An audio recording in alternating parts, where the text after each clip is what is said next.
Le comité de gestion de l'Institut supérieur technique Songwa a organisé une journée scientifique dénommée Plaider pour un environnement sain le mardi 13 juin 2023. Entré dans la salle d'activité, le modérateur Simi Rémi Itumbu a présenté tout d'abord les journées scientifiques passées en 2021. À cette occasion, chaque intervenant a montré l'exposé qu'ils ont fait, les recherches afin de passer au jeu des questions-réponses. Vous allez constater que chez nous, dans notre pays, on vend n'importe où, on achète n'importe où et on ne tient même pas compte de ce qu'on a acheté et auprès de qui on a acheté. Allez-y seulement au rond-point Gaba parce que c'est mon passage de tous les jours. Allez voir, dans la boue, on étale le pondou qui vient du Congo central, dans la boue, et puis vous les maraîchers, les ménagers, vous venez acheter ça comme ça. Vous fouillez les supermarchés pour des raisons qui sont les vôtres.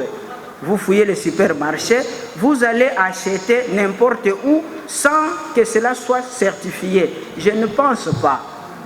Même si ça ne se fait plus dans notre pays, mais dans le passé ça se faisait, il y avait un service de contrôle, un service d'hygiène qui avait pour mission de venir vérifier ce que les consommateurs achètent. Il y a des démarches à suivre avant l'utilisation. Si on ne respecte pas ces étapes-là, ça sera nocif pour la santé. Oui, ça sera nocif pour la santé.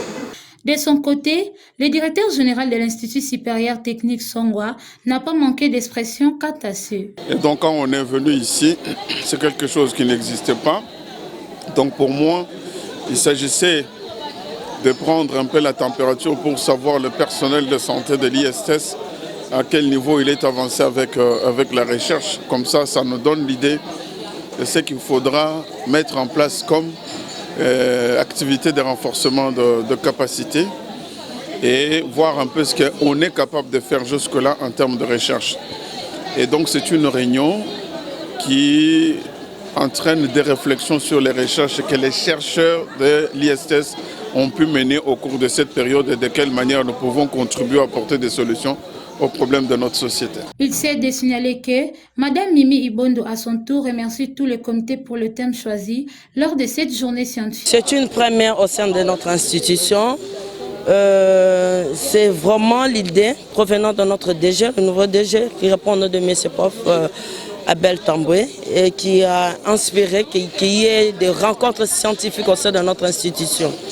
Et c'est un effort, je peux le dire, c'est pas d'une personne, mais de corps administratifs et scientifiques de notre institution. Notons que quelques participants ont loué l'initiative. C'est une journée qui tombe à point nommé. Je félicite les organisateurs et je les encourage de continuer de telles journées, mais après les journées, que les étudiants et les professeurs prennent la responsabilité d'être des modèles.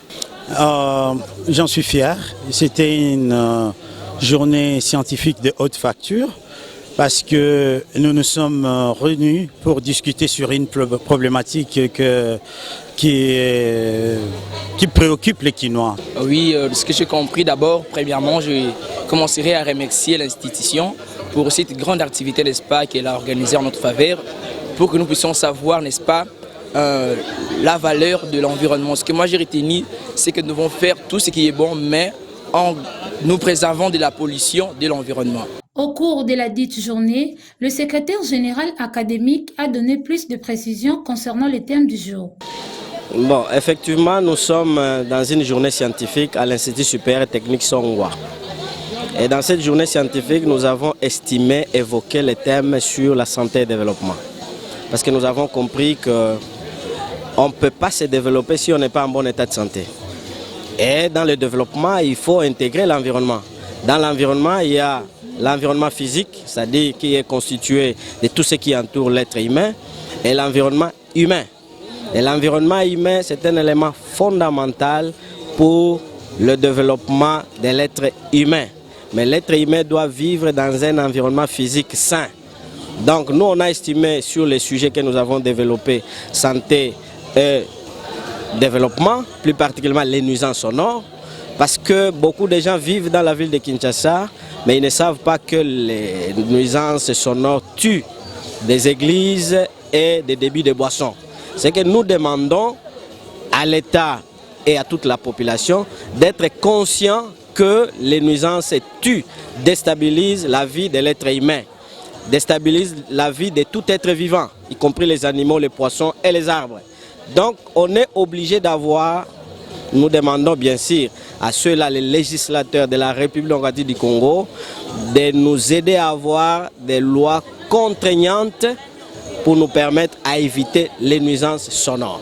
Pour clore, cette journée a pris fin en beauté caractérisée par la remise de brevets aux participants par Abel Tamboué, le directeur général de l'ISTES.